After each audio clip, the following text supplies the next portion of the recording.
Então vamos falar aqui nesse período de estudo da Palavra de Deus, uns 40, 30 minutos aproximadamente. Nós vamos falar, como eu disse, sobre a bênção da justificação. Romanos foi escrita pelo apóstolo Paulo. Sabemos que é uma carta doutrinária, onde o apóstolo Paulo está ensinando, doutrinando a igreja de Roma. A igreja a qual ele ainda não tinha ido, não tinha fundado, mas havia pessoas ali servindo a Deus, pessoas ali congregando, se reunindo, pessoas interessadas em conhecer e a saber acerca de Jesus Cristo de Nazaré. E o apóstolo Paulo escreve esta carta aos romanos, e o tema central da sua carta é a justificação mediante a fé. Paulo vai falar outras coisas, trata outros assuntos, mas um dos temas que ele mais trabalha na carta aos romanos é acerca da justificação.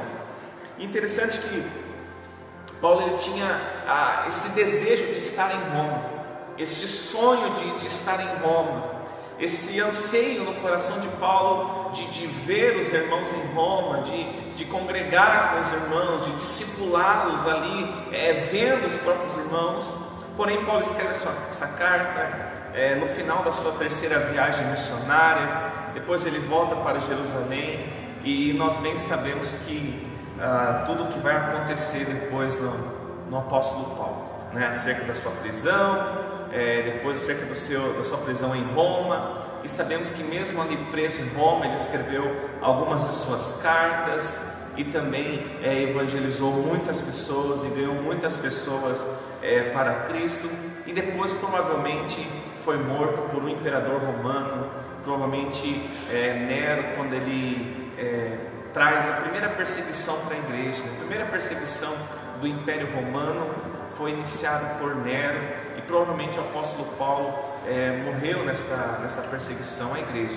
A igreja desde o início foi perseguida, mas perseguida pelos judeus, a qual não acreditavam no cristianismo como uma religião de Deus para o povo, com uma crença divina. Depois entro na questão da história da igreja, mas depois Roma passa também a perseguir os cristãos. Mas Paulo vai falar então acerca da justificação. E o que é justificação? Quando nós falamos de justificação, o apóstolo Paulo fala no verso 1: tendo sido, pois, justificados pela fé. Então nós fomos justificados pela fé. Ser justificado é quando você alguém absorve você de uma culpa. Você era culpado, você era condenado, mas alguém tirou essa culpa. Alguém absolveu você dessa culpa, alguém eliminou essa culpa de você. Então, quando nós falamos de justificação, nós estamos falando de alguém que passou por esse processo, aonde foi liberto, livre de uma condenação, de uma acusação clara. E a Bíblia fala que todos nós pecamos e todos fomos destituídos da glória de Deus. A Bíblia fala que todos pecaram, erraram, que ninguém buscava ao Senhor. Então todos estávamos condenados, todos nós éramos culpados e merecedores da ira de Deus. Porém, Jesus Cristo na cruz do Calvário, quando ele se entrega, quando ele fala está consumado, quando ele é o sacrifício perfeito para nossas vidas, ele perdoa o homem dos seus pecados, ele também traz justificação. Então ele purifica o homem, perdoa o homem e traz essa justificação, essa eliminação da culpa. E sabe o que é interessante? Que o único que pode declarar alguém justo é o juiz. Somente aquele que é juiz, que é justo, que toda a lei dá autonomia e autoridade para ele, só ele pode declarar alguém justo. Só ele pode absolver alguém de uma culpa, de uma condenação. E a Bíblia fala que o nosso Senhor, Ele é o justo juiz, é o reto juiz. Só Ele pode julgar, só Ele pode justificar, só Ele pode salvar o homem. Jesus Cristo de Nazaré, o bom juiz, o nosso advogado fiel. Então, quando nós falamos de justificação, nós estamos falando de um ato de Deus para o homem. Um ato aonde o homem não elaborou, aonde o homem não arquitetou, aonde o homem não participou, participou, mas é um ato exclusivo de Deus para o homem.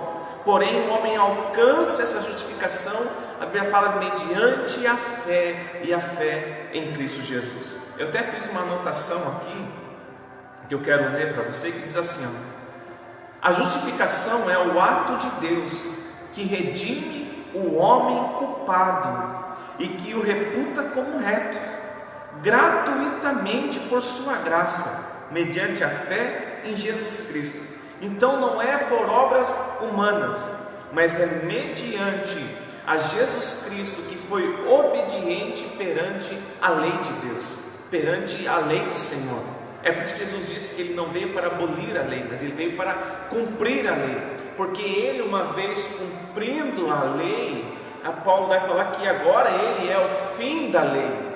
Então nós não estamos presos em uma lei onde foi escrita por homens, mas nós estamos presos e escravos em uma lei chamada Jesus Cristo de Nazaré. Então Ele é o padrão, Ele é o modelo, Ele é o exemplo, Ele é a lei perfeita a qual nós olhamos, vemos, seguimos, adoramos, buscamos, e de glória em glória somos transformados à sua imagem e à sua semelhança. Então a justificação é o ato de Deus para conosco, e todos nós precisamos ser justificados por Deus. Todos nós precisamos dessa justificação, entendê-la e viver a justificação que Deus fez para conosco, que Deus já executou na cruz do Calvário para mim e para você. Basta agora nós vivermos ela mediante a fé. E quando a gente vive essa justificação, ela traz algumas bênçãos para nós, bênção para as nossas vidas. Então a justificação, ela traz bênçãos de Deus para a nossa vida. E eu quero falar aqui sobre 7 bênçãos que a justificação traz para nós nesse estudo, expondo aqui a Romanos capítulo 5, do verso 1 ao verso 11, né? Eu quero falar sobre 7 bênçãos, né? Não é nenhuma superstição com o número 7, mas é porque estudando aqui a gente tirou 7 lições, amém? Então, depois que a gente terminar esse estudo aqui, nós vamos estar orando por vocês que estão pedindo oração em nome de Jesus Cristo, pela vida da irmã Terezinha. Nós vamos estar orando pela senhora em nome de Jesus, amém? Deus é poderoso para tocar na saúde da senhora, guardar a sua vida. Fica em paz, descansa o coração em Deus, porque a nossa vitória, a sua vitória está no Senhor Jesus, amém? Primeiro, tendo sido, pois, justificados, versículo 1, pela fé, temos paz com Deus. A primeira bênção da justificação é a paz com Deus. Olha que interessante, a Bíblia fala que nós somos inimigos de Deus. A Bíblia fala que o mundo é inimigo de Deus, que nós éramos filhos da desobediência. Então o nosso passado, os nossos erros, as nossas falhas, isso nos tornou inimigo de Deus.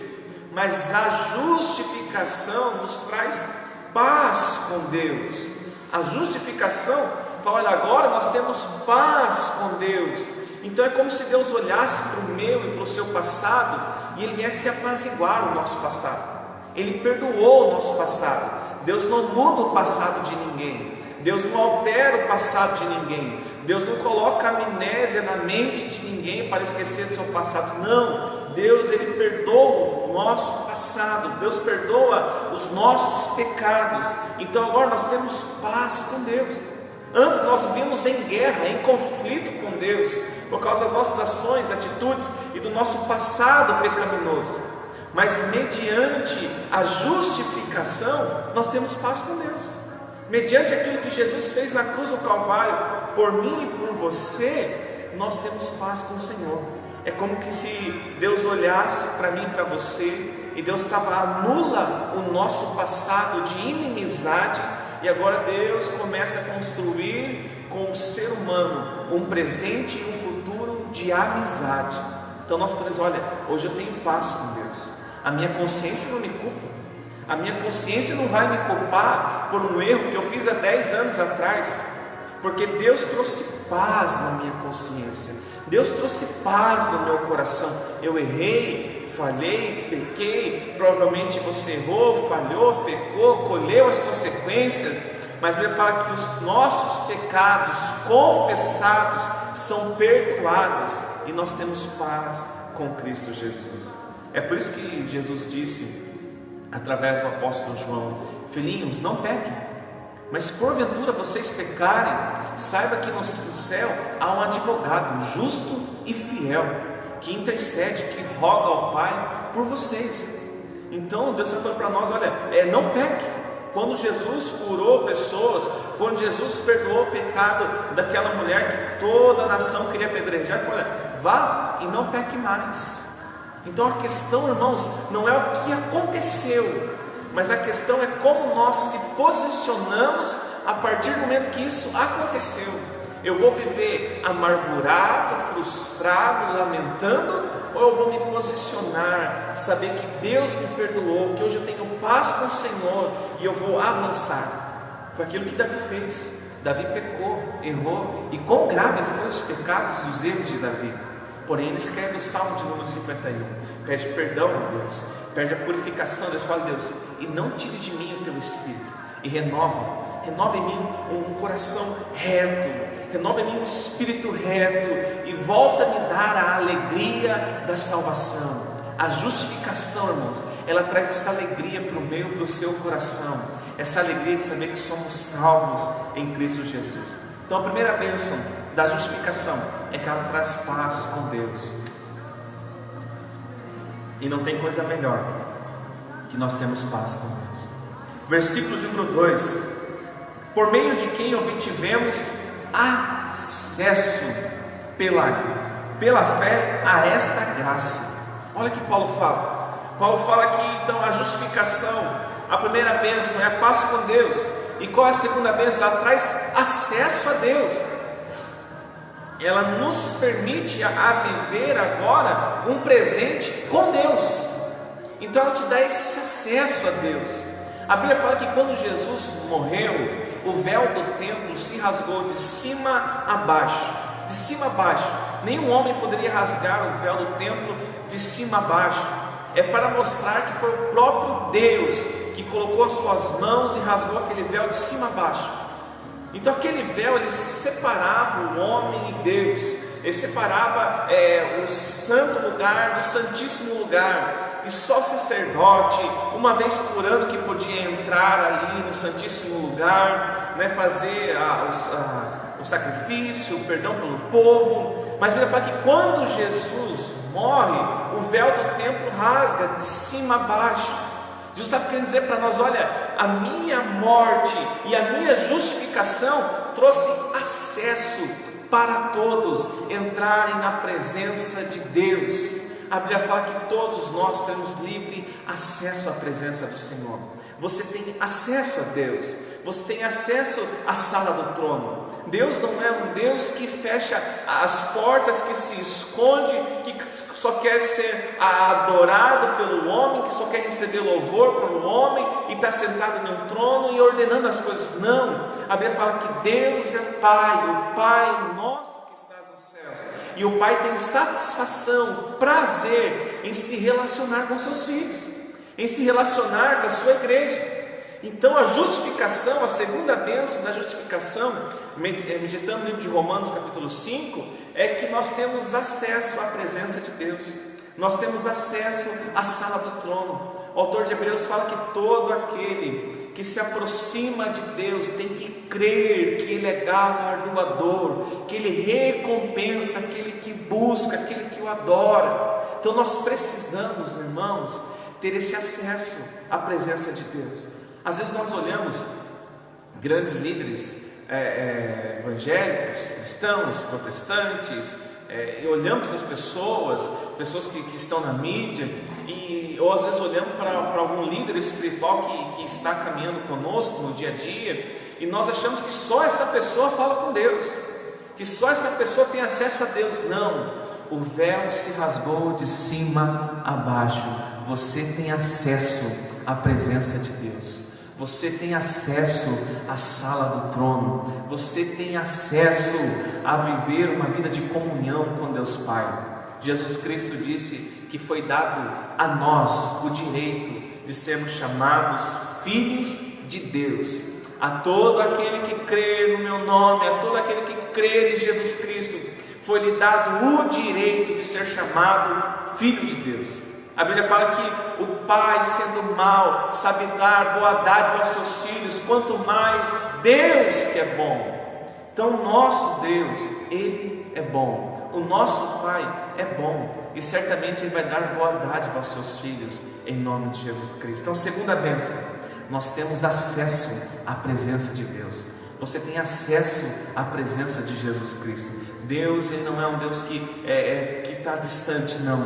A Bíblia fala: buscar-me-eis e me achareis, quando me buscardes de todo o coração. Então você pode buscar a Deus. Amém, meus irmãos? Terceira bênção da justificação, ainda no versículo 2, a parte B, a Bíblia fala que pela fé a esta graça, na qual agora estamos firmes e nos gloriamos na esperança da glória de Deus. Uma esperança gloriosa. Veja, quando nós falamos de paz, nós falamos do nosso passado, que foi ali absolvido por Jesus Cristo. Quando nós falamos de acesso, nós estamos falando de um presente com Deus. Mas quando nós estamos falando dessa esperança gloriosa que a justificação nos traz, nós estamos falando de um futuro glorioso com Cristo. Jesus tem um futuro glorioso para você. Jesus tem um futuro glorioso para a sua igreja com Ele. A justificação traz e garante esse futuro glorioso para os seus. O apóstolo João diz que um dia nós o veremos assim como Ele é. O apóstolo Paulo fala à igreja de Corinto: hoje em parte conhecemos, mas um dia será nos revelado por completo. Então existe sim um futuro glorioso. Talvez você olhe para o seu presente agora, talvez nós olhamos para o Brasil agora, para o mundo agora, para essa pandemia que assusta, que assombra todo mundo. Nós olhamos para ela agora e ficamos com medo, mas Jesus Cristo garante para mim e para você um futuro glorioso, um futuro que vai além de qualquer compreensão e entendimento humano. Tem um futuro te aguardando, irmãos. Essas leves e momentâneas tribulações não hão de se comparar à glória que Deus tem para a sua vida. Amém, meus irmãos? Então a terceira bênção da justificação é que ela garante para mim e para você um futuro glorioso. Aleluia. Vendo os irmãos entrando aqui, um abraço para vocês aí. Silas, grande amigo, Deus te abençoe em nome de Jesus. Recapitulando, primeira bênção da justificação, paz com Deus. Segunda, acesso à presença de Deus. Terceira bênção da justificação, um futuro glorioso. Ainda que circunstâncias e adversidades querem roubar isso de nós, ainda que tribulações podem se levantar e surgir, Jesus garantiu para mim e para você um futuro glorioso, algo que vai além de